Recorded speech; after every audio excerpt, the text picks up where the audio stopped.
दोस्तों, आप सबको सक्रिय होना पड़ेगा। हम लोग जो गाँव के लिए गाँव की समस्याओं को लेकर के पंचायती अधिनियम के तहत काम करने की बार-बार सिफ़ारिश करी, लेकिन हम लोगों की सिफ़ारिश आवेदन को ताक पर रखकर मनमानी तरीके से वहाँ का सचिव और ग्राम प्रधान काम कर रहा है।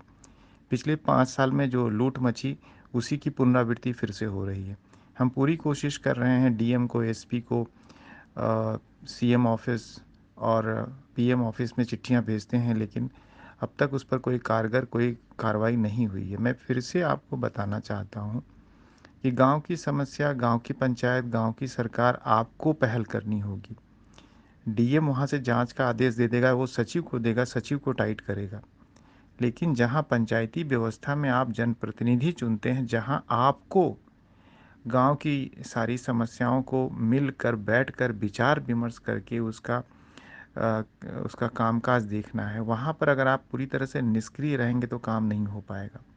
प्रधान की अकड़ और जिस तरह से वो फ़ोन पर बात करता है, उससे मुझे नहीं लगता है कि गाँव में हम सही तरीके से काम कर पाएँगे। हम लोगों ने इतनी मेहनत से गाँव की समस्याओं को कागज़ पे लिखकर एक-एक वार्ड की समस्या को जब मीटिंग हुई थी, खुली मीटिंग हुई थी, उसमें बहुत सारी समितियाँ बनी थी। उस समय सचिव को दिया गया था। सचिव ने सारे पेपर, मुझे नहीं लगता कि पढ़ा भी होगा या उसको गाँव की जो डेवलपमेंट प्लान है उसमें सम्मिलित किया होगा। उसमें मनमाने तरीके से अगर आप उसका अध्ययन करेंगे तो उसमें सिर्फ़ 2 काम उसने लिखा है, हैंडपंप की रीबोर और खरंजा मरम्मत। क्या यही 2 समस्या हमारे गाँव में है और कोई समस्या नहीं है?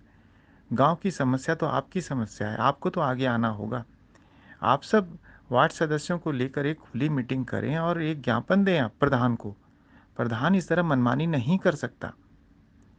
हम पूरी कोशिश कर रहे हैं, उस पर याचिका भी दर्ज कर रहे हैं, उस पर सब जगह चिट्ठियाँ लिख रहे हैं, लेकिन अगर आप इस तरह से निष्क्रिय रहेंगे, तो काम नहीं होगा। मैं फिर से आपको बताना चाहता हूँ कि आपके गाँव की समस्या की बागडोर आपके हाथ में है। आपने प्रतिनिधि चुना है किसको? प्रधान को। तो प्रधान आपके बिहाफ़ में काम करता है, आपके कहने पे काम कर रहा है, वो अपनी मनमानी नहीं कर सकेगा। सरकार तो यही समझती है ना कि गाँव की समस्या आप लोग मिल-जुल कर उसको सुलझा रहे हैं, लेकिन यहाँ वो नहीं हो रहा है। यहाँ पर प्रधान अपनी मनमानी कर रहा है, चंद लोगों को लेकर के अपनी गुटबाजी कर ले रहा है और सचिव को लेके अपनी मनमानी करके गुंडई कर रहा है। उसको कभी भी फ़ोन करिए, वो कहता है, हाँ, मैंने कह दिया, मैंने कर दिया, मैं ये कर दिया, मैं वो कर दिया, लेकिन होता जाता कुछ भी नहीं है। तो इसमें आप सबको एकत्रित होकर के फिर से खड़ा होना पड़ेगा, ये नहीं तो नहीं हो पाएगा।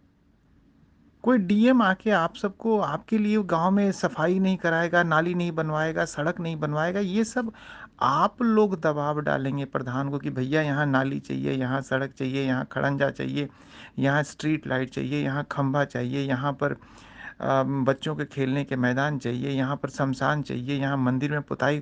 तो ये समस्या आप लोगों ने बड़ी ही विस्तृत रूप से बनाई थी, प्रधान को दिया था, लेकिन प्रधान उसको लागू नहीं कर रहा है।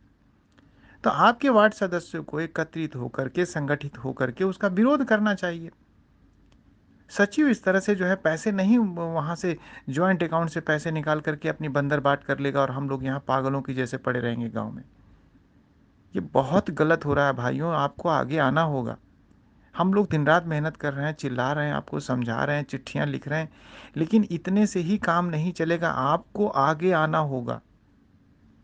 प्लीज़ मेरी बात को समझने की कोशिश करिए।